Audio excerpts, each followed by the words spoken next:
Good afternoon again, Dave here, talking about alcoholism. I've just popped back in, and I've just done a video.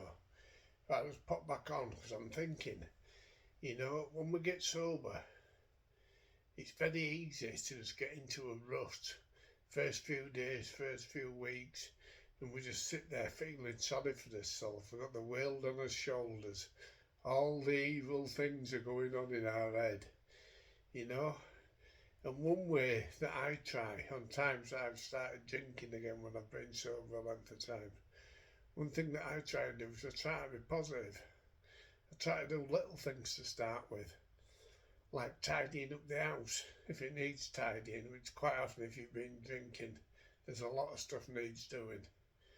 And what really helped me is, as I say, when I was drinking, for 11 years I was homeless, living on the streets. 1981 to 1992, and what I try and do is I try and go out if I know or I can find an homeless person, a genuine homeless person. They could have problems. Walking down the street, see them sat in a shop doorway with a cup begging for money. I'll sit and talk to them. Now I know when I was homeless, when people used to sit and talk to me, it used to lift my spirit. It used to help so much.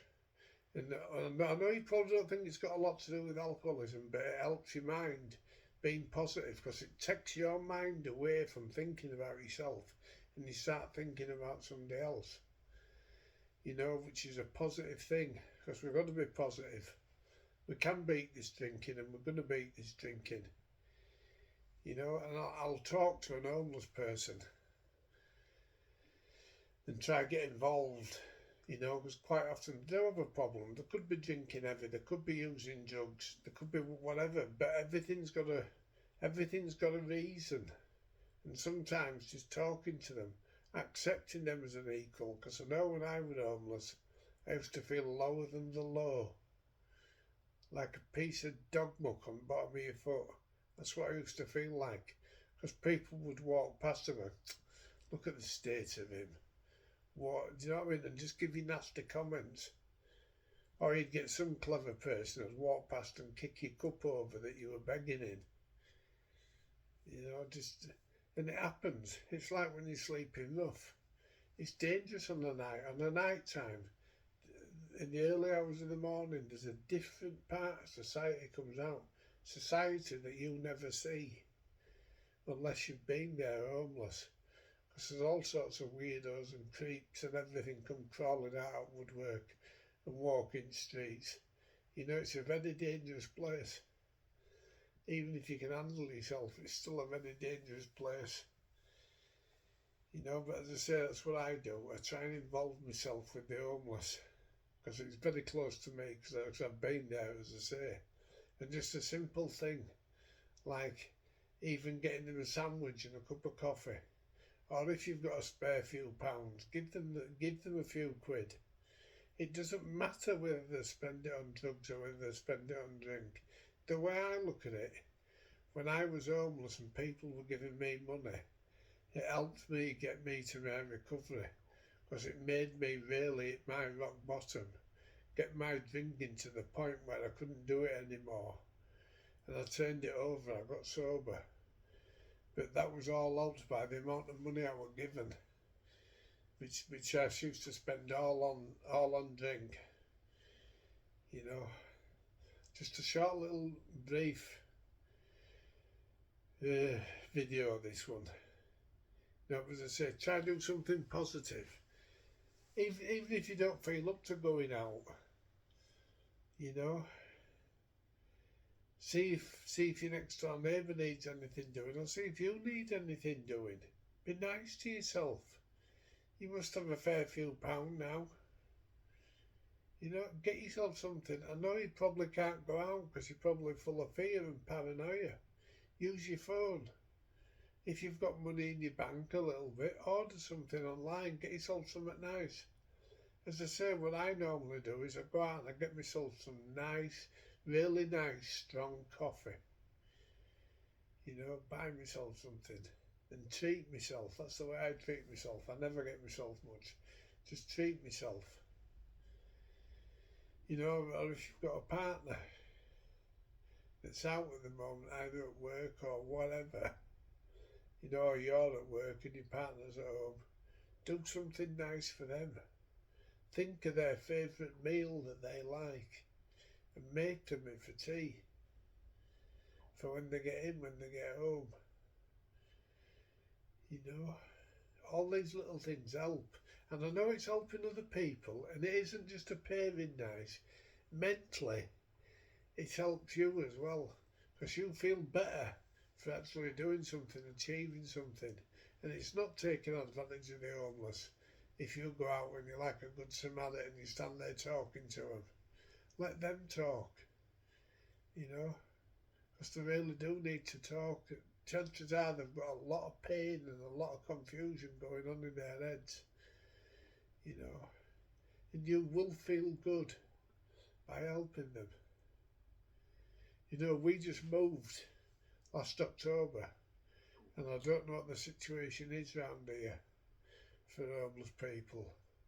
I know there's a few about, I've seen a few and I've helped a few, you know, but I don't know if there's a soup kitchen on the night time where they go around and give them soup and sandwiches and blankets if there's any. If you feel up to it and you've got a bit of sobriety behind you and you want to do something good, get involved with that. You know, even if it's just collecting between your friends, getting old blankets and getting tins of food and what have you. Because there's food banks everywhere. I'm not on about the food banks, I'm being serious about the homeless people. You know, because it's a bad place to be. And if you're sober today, if you've managed to stay sober, you're doing fantastic. A day at a time. A day at a time we can beat this. You know, and everything that's built up way above his head comes down.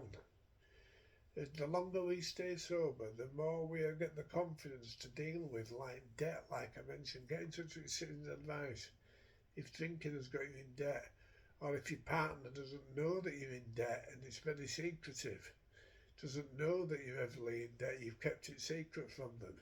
Try deal with it. You know, see if you can get a plan going, and if you feel up to it, once your partner sees that you're trying to get right off this drink, explain to them.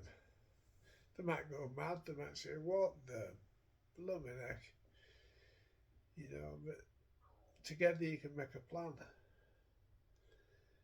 You know, get rid of the debt, work on the debt, because it's always going to be there. And the more it's there, the more it's going to play on your mind. And these little things that play on your mind can make you pick up a bottle again. You know, and your family, if your family are fed up with you know, slowly but surely in time, they will come round. As I say, some of my family, well, most of my family, haven't spoke to me for about 10 years.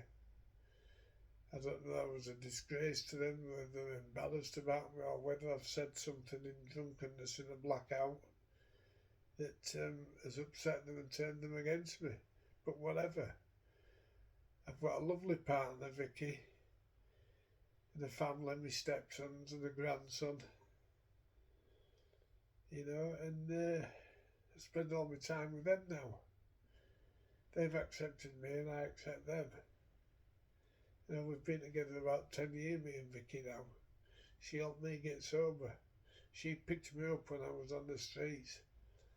And like I said to you, I met her and I was still drinking.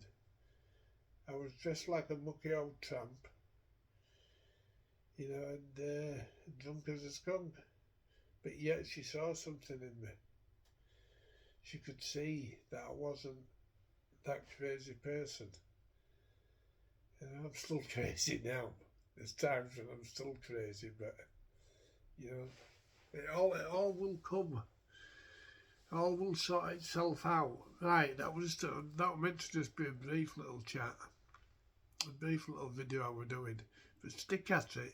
Think about other people. Try and be positive, even if it's just tidying your bedroom or cleaning the bathroom or something. Do something. You know, for me, it's helping homeless. That's where I get off. Okay, thank you. Bye.